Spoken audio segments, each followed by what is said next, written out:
I'm very much supportive of the feminist movement when it comes to expanding women's options. I'm very much opposed when it comes to the feminist movement honing victimhood as a fine art.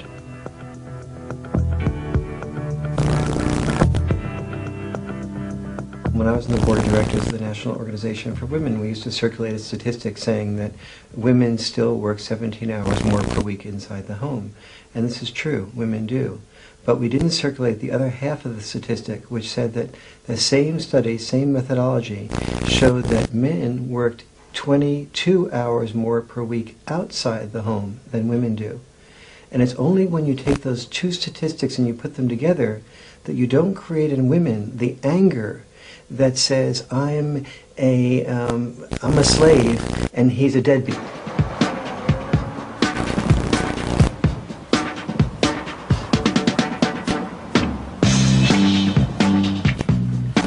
The myths that we have about men are so deep, they're so embedded into our belief systems that when we confront them, they invite disbelief, they invite anger, they invite ridicule.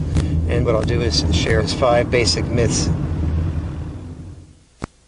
The biggest myth is the myth that men earn more money than women do for the same work. In fact, that's not true. Men do earn more money than women do, but not for the same work. Full-time working men work 9 hours more per week than full-time working women. They commute 2 hours further. They work in the most hazardous jobs in the most difficult locations.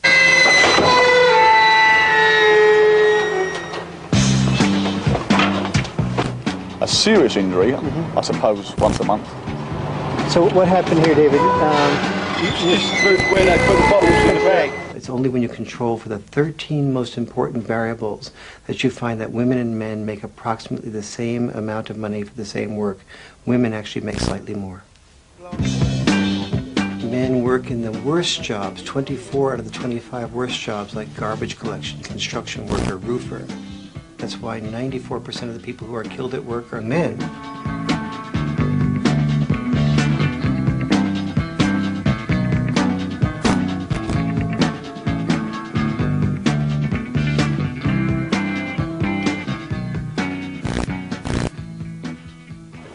One of the things I was really surprised to find as I traveled to Britain is that the spending patterns in Britain and the US are the same.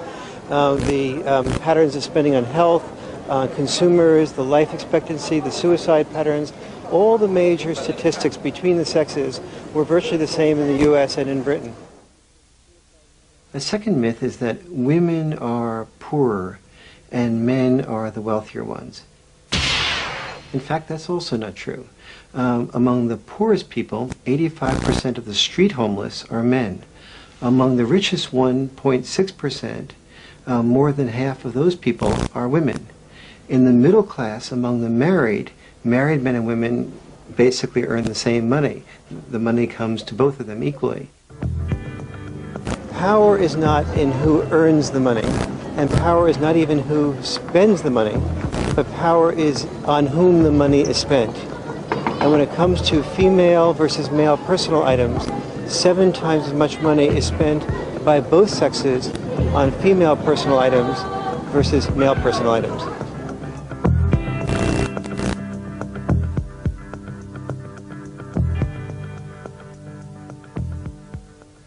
A third myth is that women are more likely to be the victims of violence. Not true.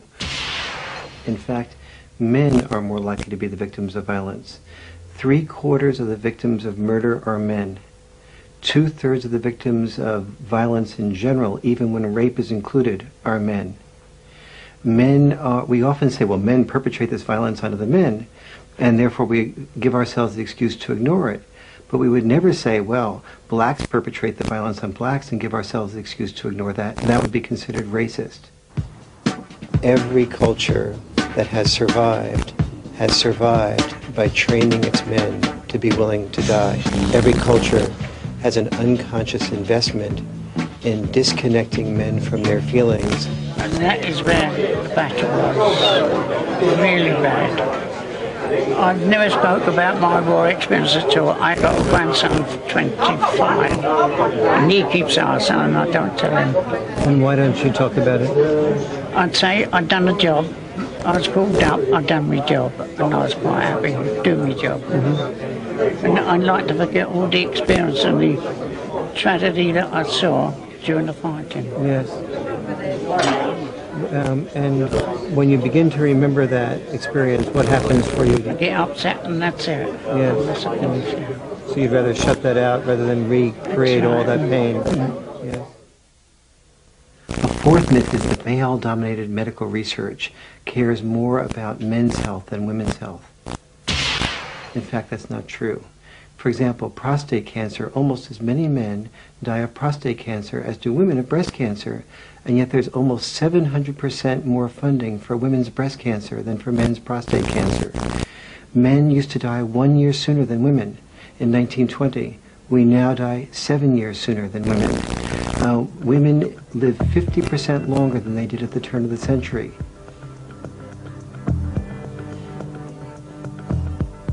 Men die earlier of all 15 leading causes of death.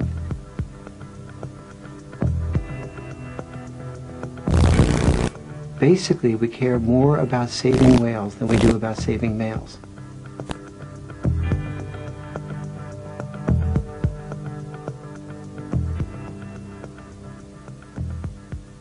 A fifth myth is the myth of the deadbeat dad. That's not true.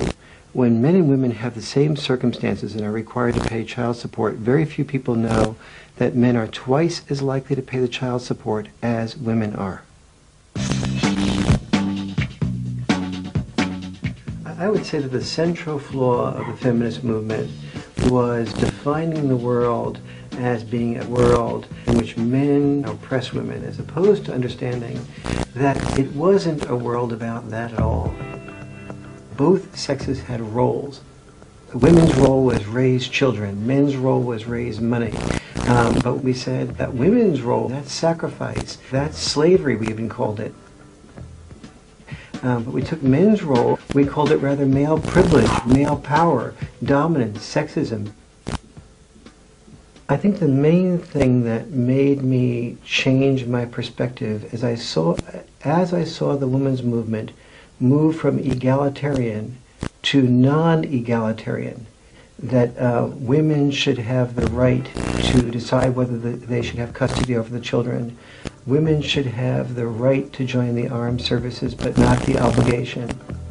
Women should have the right to take the sexual initiative, but men should have the expectation. Rights for women, but leaving the obligations with men. Women articulated their demands so effectively, from the male point of view, it felt like a war in which only one side had shown up. And yet, if somebody were to ask me who's to blame for this, I have to say that men are to blame more than women or the feminist movement, because women can't hear what men haven't said, and we men haven't said anything. We put our head in the sand and hoped the bullets would miss. You said a mouthful.